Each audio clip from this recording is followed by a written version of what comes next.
আউযুবিল্লাহি মিনাশ শাইতানির রাজিম বিসমিল্লাহির রহমানির রহিম। প্রিয় নবম শ্রেণীর শিক্ষার্থীবৃন্দ, অনলাইন ক্লাসে তোমাদের সবাইকে স্বাগত জানাচ্ছি। আমি মোহাম্মদ তারিকুল ইসলাম, সহকারী প্রধান শিক্ষক, বাহেরচর আদর্শ উচ্চ বিদ্যালয়, বাঞ্ছারামপুর, ব্রাহ্মণবাড়িয়া।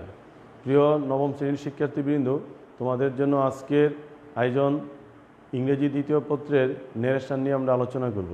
ইংরেজি দ্বিতীয় পত্রের ন্যারেশন। ন্যারেশনের বাংলা হলো উক্তি। ন্যারেশনের বাংলা হলো উক্তি। ন্যারেশনকে ভাগ করা হয়েছে দুই ভাগে। ন্যারেশনকে দুই ভাগে ভাগ করা হয়েছে। একটা হলো direct, D I R E C T, direct and indirect.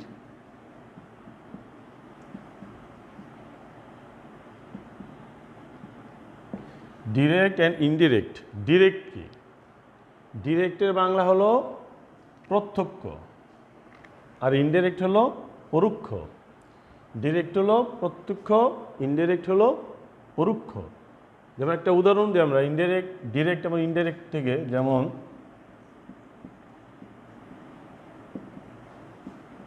He said to me I am happy.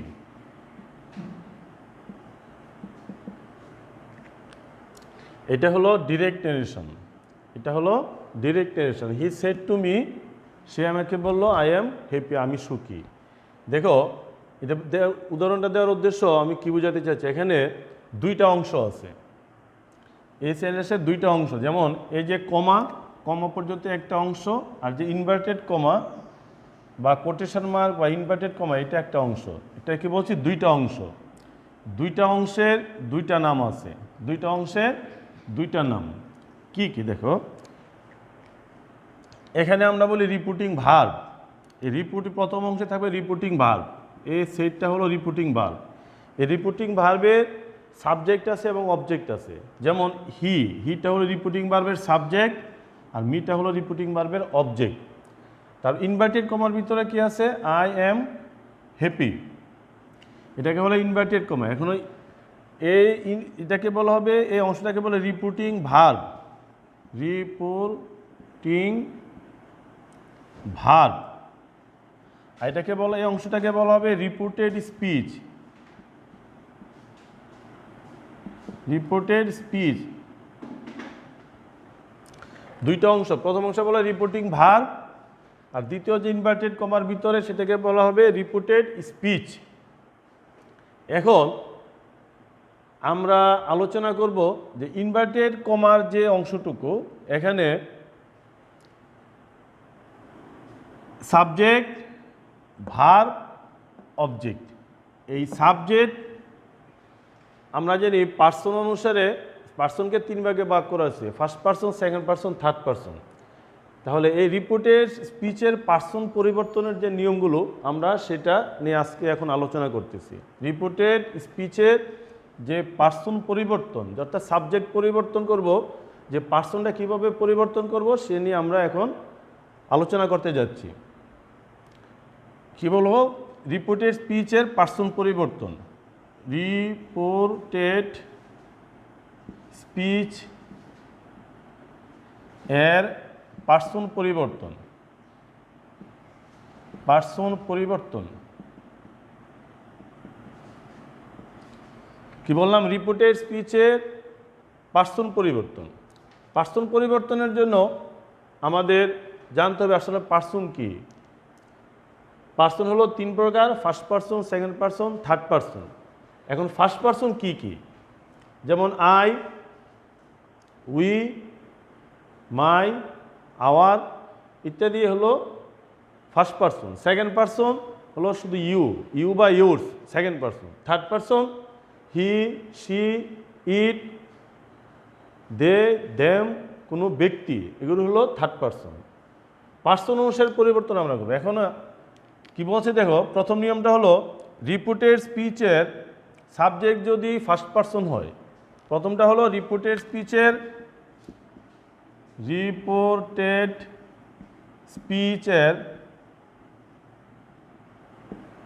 Subject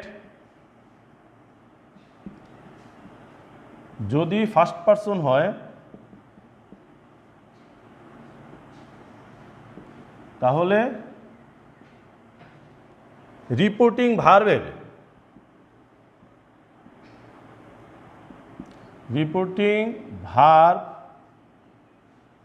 এর সাবজেক্ট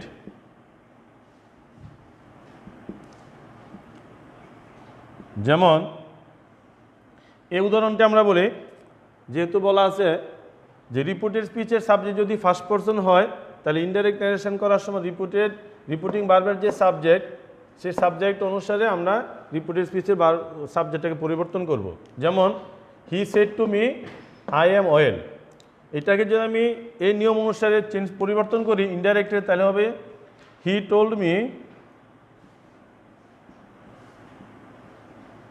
টোল্ড মি দ্যাট আইটা হলো ফার্স্ট পারসন। আইটা যদি ফার্স্ট পারসন হয় তাহলে রিপোর্টিং ভার্বের সাবজেক্ট, এখানে রিপোর্টিং ভার্বের সাবজেক্ট হলো হি, তাহলে আইটাকে হে রূপান্তরিত করতে হবে। তাহলে কি হবে?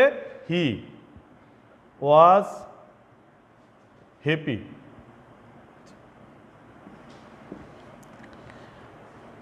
এখন ইনডাইরেক্টে আইটা হে রূপান্তরিত হয়ে গেল, কেন হলো? যেহেতু আমাদের নিয়মে আছে যে রিপোর্টেড স্পিচের সাবজেক্ট যদি ফার্স্ট পারসন হয়, এ হলো রিপোর্টেড স্পিচ, এই রিপোর্টেড স্পিচের সাবজেক্ট যদি ফার্স্ট পারসন, আইটা হলো ফার্স্ট পারসন, যদি ফার্স্ট পারসন হয় তাহলে রিপোর্টিং ভার্বের যে সাবজেক্ট থাকবে সেই সাবজেক্টকে আমরা এখানে পরিবর্তন করব। তাইলে যেহেতু ছিল আই, এখন হয়ে গেল হি, কেন? যেহেতু রিপোর্টিং ভার্বের সাবজেক্ট হলো এখানে হি। দ্বিতীয় নিয়মটা বলা হয়েছে যদি রিপোর্টেড স্পিচের সাবজেক্ট সেকেন্ড পারসন হয়, যদি রিপোর্টেড স্পিচের সাবজেক্ট সেকেন্ড পারসন হয় সেক্ষেত্রে কি হবে? আমরা পরে আলোচনা করলাম ফার্স্ট পারসন, যদি সেকেন্ড পারসন হয় সেক্ষেত্রে কী হবে? তাহলে আমি লিখি যে 2 নম্বর ইয়াতে আছে রিপোর্টেড স্পিচ এর সাবজেক্ট যদি সেকেন্ড পারসন হয়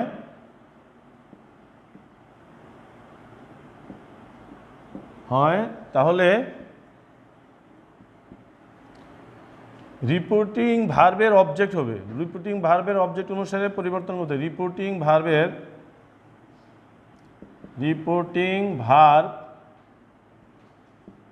এর অবজেক্ট হবে। তাহলে অবজেক্টকে আমরা সাবজেক্ট করে আমরা রিপোর্টেড স্পিচের সাবজেক্ট পরিবর্তন করব। যেমন এখানে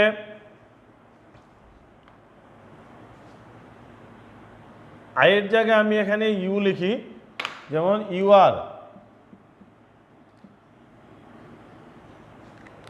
হি said to me you are happy, he said to me you are happy. যেহেতু রিপোর্টেড স্পিচের সাবজেক্ট হলো ইউটা হলো সেকেন্ড পারসন, যেহেতু রিপোর্টেড স্পিচের সাবজেক্ট হলো ইউ আর ইউটা হলো সেকেন্ড পারসন, এই সেকেন্ড পারসনের জন্য আমরা উদাহরণ দিচ্ছি। যেমন হি সেড টু মি, সে আমাকে বললো ইউ আর হ্যাপি, তুমি সুখী।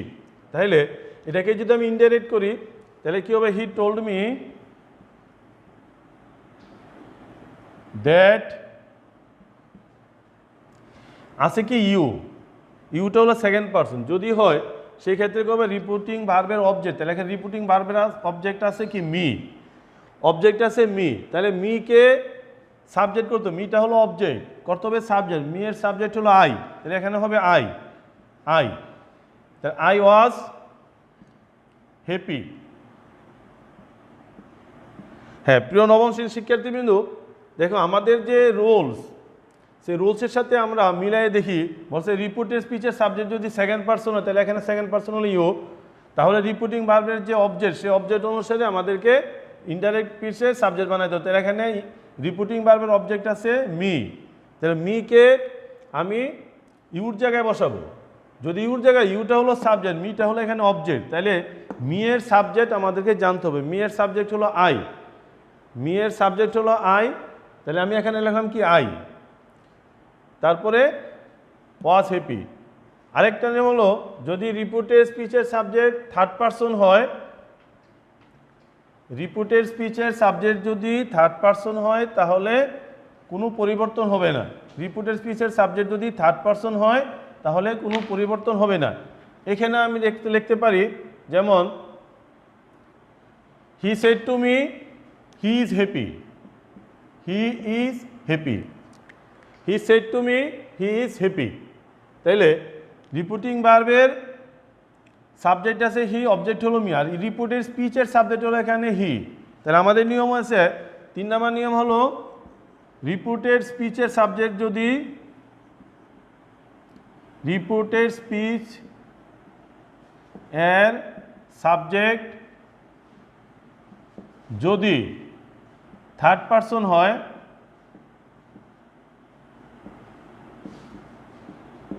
তাহলে পরিবর্তন হবে না, পার্সনের পরিবর্তন হবে না। অর্থাৎ যেটাকে আমরা বলি সঙ্গে বলে নো চেঞ্জ, কোনো পরিবর্তন নেই, যা আছে ঠিক তাই। অর্থাৎ শুধু পার্সনের ক্ষেত্রে আমি প্রথমে বলছিলাম যে পার্সন পরিবর্তন করব আমরা কিভাবে, তাহলে এটাকে ইন্ডিকেট করব কিভাবে, যেমন হি টোল্ড মি দ্যাট, এই যে হি থাকবে, হি কোনো পরিবর্তন হবে না। প্রিয় শিক্ষার্থীবৃন্দ, এখন হি কেন পরিবর্তন হবে না? ফার্স্ট পারসনের সময় পরিবর্তন হয়েছে, সেকেন্ড পারসনের সময় পরিবর্তন হচ্ছে, থার্ড পারসনের সময় পরিবর্তন হবে না। এই জিনিসগুলো আমাদেরকে খেয়াল রাখতে হবে। তাহলে হি এর জায়গায় হি হবে, শুধু পরিবর্তন হবে টেন্সের। তাহলে হি ওয়াজ হ্যাপি। এখন আমাদের জানতে হবে যে এখানে ছিল ইজ, এখানে ওয়াজ বসালাম কেন, কি কারণে আমি এখানে ছিল প্রেজেন্ট ইনডিফিনিট বসাইছি আমি পাস্ট ইনডিফিনিট কিভাবে। তাহলে আমাদের ডিরেক্ট থেকে ইনডাইরেক্ট করার সময় আমাদের টেন্সের পরিবর্তন করতে হয়। সে টেন্সের পরিবর্তন আমরা কিভাবে করব এ নিয়ে আমরা এখন একটু আলোচনা করতে যাচ্ছি যে টেন্স পরিবর্তন কি করতে হবে। ডিরেক্ট থেকে ইনডাইরেক্ট করার সময় আমাদেরকে টেন্স পরিবর্তন করতে হবে। এখন টেন্স পরিবর্তন করলে আমাদেরকে কি করতে হবে সেই নিয়ে আমরা এখন আলোচনা যাচ্ছি। টেন্স পরিবর্তন, টেন্স পরিবর্তন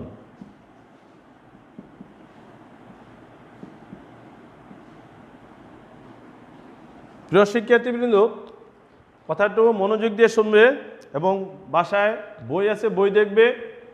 কি বলতে চাচ্ছি যে আমরা বলেছিলাম আগের উদাহরণটা আবার একটু টানি, যেমন he said to me I am happy. এই উদাহরণটা আবার নিয়ে আসছি। আমরা এখন খেয়াল করব টেন্স পরিবর্তনের জন্য আমরা খেয়াল করব রিপিটিং ভার্বের দিকে, রিপিটিং ভার্বের দিকে আমরা খেয়াল করব।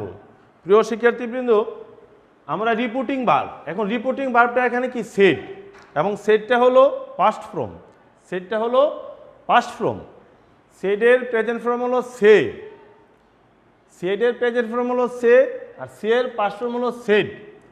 এখন নিয়ম হলো খেয়াল করে শোনো, নবম শ্রেণীর শিক্ষার্থীবৃন্দ তোমরা আগেও শুনছো, এখন আমরা আমার পুনরায় আলোচনা করতে যাচ্ছি যে রিপিটিং ভার্ব যদি পাস্ট টেন্স হয়, কি বলছি, রিপিটিং ভার্ব যদি পাস্ট টেন্স হয়, কথাটা বলতে শুনতে ছোট্ট মনে হয়, কিন্তু অ্যাকচুয়ালি এটার গুরুত্ব অনেক বেশি। যে রিপিটিং ভার্ব যদি পাস্ট টেন্স হয় তাহলে রিপিটেড স্পিচের ভার্ব অনুরূপ পাস্ট টেন্স হবে। আমি কথাটা লিখছি, তোমরা খাতা থাকলে লিখে নাও যে রিপিটিং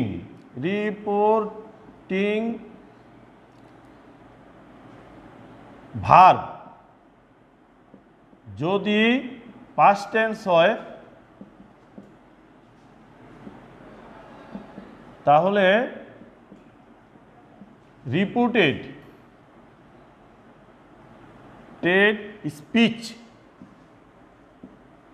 রিপিটেড স্পিচ এর ভার্ব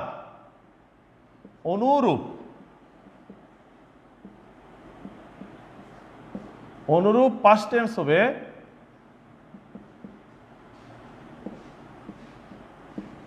হ্যাঁ প্রিয় নবম শ্রেণীর শিক্ষার্থীবৃন্দ, এই যে একটা নিয়ম লিখলাম, এই রোজটা গুরুত্ব দিয়ে শুনবো এবং মনে রাখতে চেষ্টা করো। বলছে রিপিটিং ভার্ব যদি পাস্ট টেন্স হয় তাহলে এখানে রিপিটিং ভার্ব কোনটা, সেট হলো রিপিটিং ভার্ব। আমি গোল করে মার্ক করলাম। এই সেটটা হলো এখানে রিপিটিং ভার্ব, এটা আছে পাস্ট টেন্সে। কোন টেন্সে? পাস্ট টেন্সে। তাহলে এটার প্রেজেন্ট টেন্স কি আমি কিভাবে বলবো? সেড প্রেজেন্ট ফর্ম হলো সে, সেডের প্রেজেন্ট ফর্ম হলো সে, যেমন এস এ ওয়াই, সে থেকে সেড, এস এ আইডি, ঠিক আছে? তাহলে সেটা হলো প্রেজেন্ট ফর্ম আর সেটা হলো পাস্ট ফর্ম। আমাদের নিয়মে কি বলা আছে যে রিপিটিং ভার্ব যদি পাস্ট টেন্স হয় তাহলে রিপিটেড স্পিচের ভার্ব অনুরূপ পাস্ট টেন্স হবে। এখানে অনুরূপ কথাটা বলতে আমি কি বুঝাতে চাচ্ছি? অনুরূপ বলতে বোঝাচ্ছে এরকম যে যদি প্রেজেন্ট ইনডিফিনিট হয়, ডিরেক্ট টেনশনে যদি রিপিটেড স্পিচের ভার্ব যদি প্রেজেন্ট ইনডিফিনিট হয় তাহলে ইনডাইরেক্ট হবে পাস্ট ইনডিফিনিট, অর্থাৎ প্রেজেন্ট ইনডিফিনিট। সংক্ষেপে আমি লিখছি যে রিপিটেড স্পিচের যদি যে সেন্টেন্সটা থাকবে সেই সেন্টেন্সটা যদি প্রেজেন্ট টেন্স হয়, যদি প্রেজেন্ট ইনডিফিনিট হয় তাহলে ইনডাইরেক্ট করার সময় হবে পাস্ট ইনডিফিনিট। তার মানে লিখছি প্রেজেন্ট ইনডিফিনিট, প্রেজেন্ট ইনডিফিনিট যদি হয় হবে পাস্ট ইনডিফিনিট, পাস্ট ইনডিফিনিট। তারপরে প্রেজেন্ট কন্টিনিউয়াস যদি হয়, যদি হয় তাহলে হবে পাস্ট কন্টিনিউয়াস।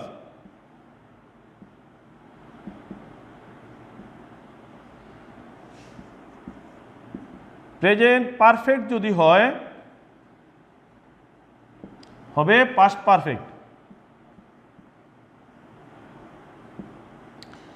তারপরে যদি প্রেজেন্ট পারফেক্ট কন্টিনিউয়াস যদি হয় হবে পাস্ট পারফেক্ট কন্টিনিউয়াস।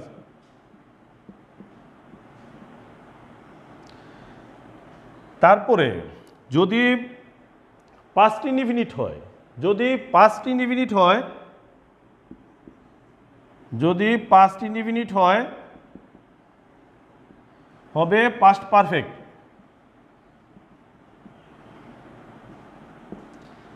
তারপরে আছে পাস্ট ইনডিফিনিট যদি হয় পাস্ট পারফেক্ট, পাস্ট কন্টিনিউয়াস যদি হবে, পাস্ট কন্টিনিউয়াস যদি হয় হবে past perfect continuous. Past perfect এবং পাস্ট পারফেক্ট কন্টিনিউয়াস টেন্স যদি হয় তাহলে কোনো পরিবর্তন হবে না। যদি পাস্ট পারফেক্ট এবং পাস্ট পারফেক্ট টেন্স হয় তাহলে সেই ক্ষেত্রে কোনো পরিবর্তন হবে না। তাহলে আমি একটা উদাহরণের মাধ্যমে দেখাচ্ছি যে যে কথাগুলো বললাম সেই কথাগুলো আদৌ ঠিক আছে কি না। তাইলে প্রথম যে একটা উদাহরণ দিলাম এটা কি দেখি, এটা হলো প্রেজেন্ট ইনডিফিনিট টেন্স। কি টেন্স? প্রেজেন্ট ইনডিফিনিট টেন্স, মানে সাবজেক্ট তারপরে আছে ভার্ব। এখানে এমটা হলো মূল ভার্ব, এমটা হলো মূল ভার্ব। তাইলে এটা হলো প্রেজেন্ট ইনডিফিনিট। যদি প্রেজেন্ট ইনডিফিনিট হয় তাহলে কি হয় দেখি, আর হলো রিপিটিং ভার্ব যদি সাবজেক্ট এবং অবজেক্ট থাকে সেক্ষেত্রে আমরা সেটটাকে টোল্ডে রূপান্তরিত করব। তারপরে টু না লিখে আমরা মি লিখবো, যেমন হি টোল্ড মি দ্যাট। এখন দ্যাট বসাইলাম কেন?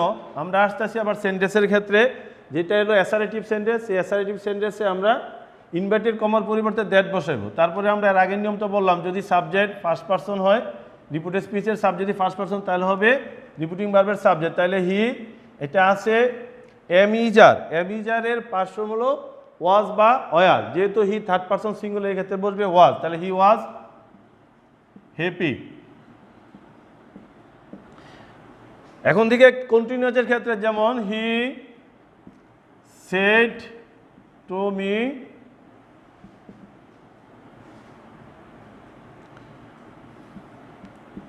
হি ইজ রিডিং এ বুক।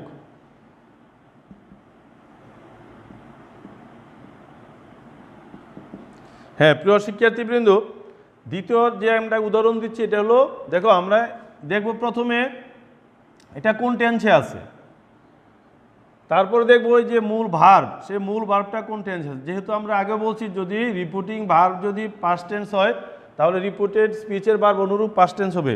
যেহেতু হি ইজ রিডিং এ বুক, এটা হলো present continuous tense. He is reading a book present continuous tense. যেহেতু প্রেজেন্ট কন্টিনিউয়াস টেন্স তাহলে প্রেজেন্ট কন্টিনিউয়াস টেন্সের অনুরূপ হবে পাস্ট কন্টিনিউয়াস টেন্স। তাহলে আমরা লিখব হি টোল্ড মি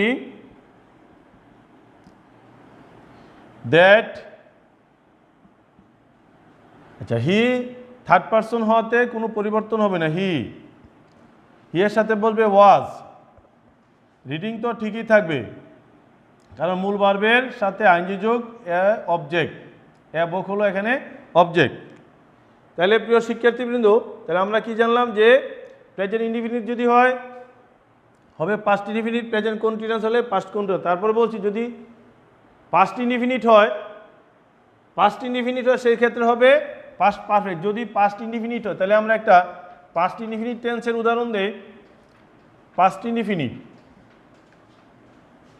যেমন হি সেড,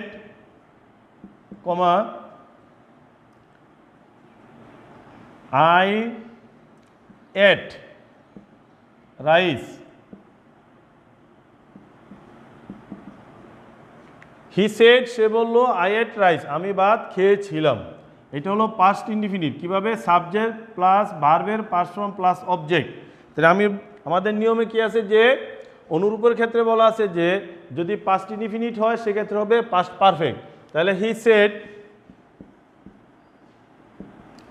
দ্যাট, আই আছে ফার্স্ট পারসন হবে সাবজেক্ট, তাহলে হি, আচ্ছা পাস্ট ইনডিফিনিট হবে পাস্ট পারফেক্ট। পাস্ট পারফেক্টে অক্সিলারি ভার্ব হিসেবে বসাবে হ্যাড, আর মূল ভার্বের পাস্ট পার্টিসিপল হলো eat, ate, eaten, EATEN, eaten rice. প্রিয় শিক্ষার্থীবৃন্দ, আজকের ক্লাস মোটামুটিভাবে এখানে শেষ করতে যাচ্ছি। সবাই ভালো থাকো, সুস্থ থাকো, বাসায় অবশ্যই পড়াশোনা করবা। বাসার বাহিরে প্রয়োজন না হলে বাহির হবা না, আর যদিও বা একান্ত বাহির হতে হয় অবশ্যই মাস্ক ইউজ করবা, এবং বাহির থেকে ফিরে এসে অবশ্যই সাবান পানি দিয়ে ভালোভাবে হাত মুখ দিবা। সবাই ভালো থাকো, সুস্থ থাকো, খুদা হাফেজ।